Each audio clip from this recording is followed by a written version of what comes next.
He was the only one who knew the password, $190 million. Then he died, and the password died with him. December 9th, 2018, a young man dies in India on his honeymoon, $190 million. Gone the cold wallets, empty, the passwords, unknown, the will, written 12 days before. The body, buried without full autopsy. Did he really die? This is QuadrigaCX. He was 30 years old. He was the sole founder of Canada's largest cryptocurrency exchange. He was the only person who knew the passwords to the cold wallets, holding $190 million of customer funds. Then, on December 9th, 2018, while on his honeymoon in India, Gerald Cotten died, and the passwords died with him, or so the story goes. This is QuadrigaCX, and it is either the most tragic accident in the history of cryptocurrency or the most audacious exit Scamagnon has ever attempted. Nobody knows for certain. And that is the most disturbing part of all.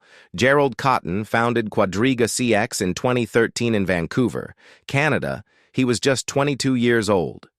QuadrigaCX became one of the most popular cryptocurrency exchanges in Canada. Hundreds of thousands of Canadians used it to buy and sell Bitcoin and other cryptocurrencies. Cotten ran the exchange almost entirely alone. This was not a large, sophisticated operation with multiple executives and redundant systems.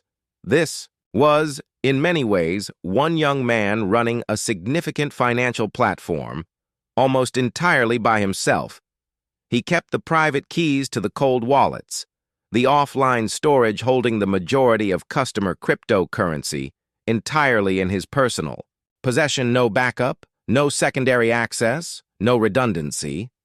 This alone was, at minimum, catastrophically irresponsible. When Cotten died in December 2018, his wife, Jennifer Robertson, announced to customers that QuadrigaCX could not access the funds because only Gerald had known the passwords. $190 million, belonging to approximately 76,000 customers, was inaccessible. QuadrigaCX filed for creditor protection in January 2019. The Ontario Securities Commission and Ernst & Young, appointed as monitors, began investigating. What they found raised profound and deeply troubling questions. The cold wallets, when finally located, were empty. The $190 million had not been locked away securely, waiting to be recovered. It was simply gone. Further investigation revealed that QuadrigaCX had been operating in a deeply fraudulent manner for years.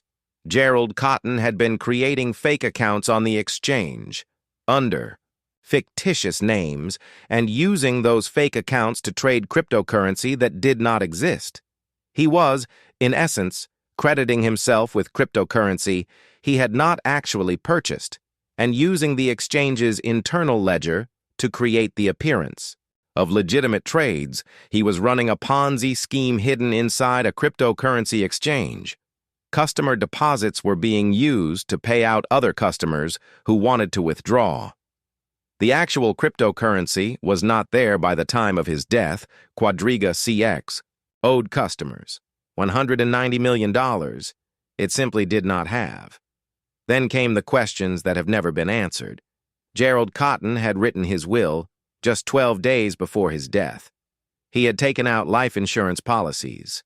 Shortly before traveling to India, his death certificate, issued in India, contained multiple irregularities that Indian and Canadian authorities noted his body was buried in Canada without a proper autopsy that might have confirmed the cause of death.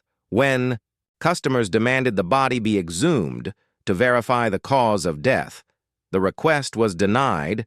A forensic accountant hired by creditors concluded that Cotten had operated QuadrigaCX as a fraud. But was the death real, or was it the final act of an elaborate disappearance? Canadian authorities investigated thoroughly. The Royal Canadian Mounted Police examined the case. Their conclusion was that Cotten had died of Crohn's disease complications. They found no evidence that he had faked his death, but they also acknowledged that not all questions could be definitively answered. 76,000 customers who lost $190 million have received partial compensation through bankruptcy proceedings.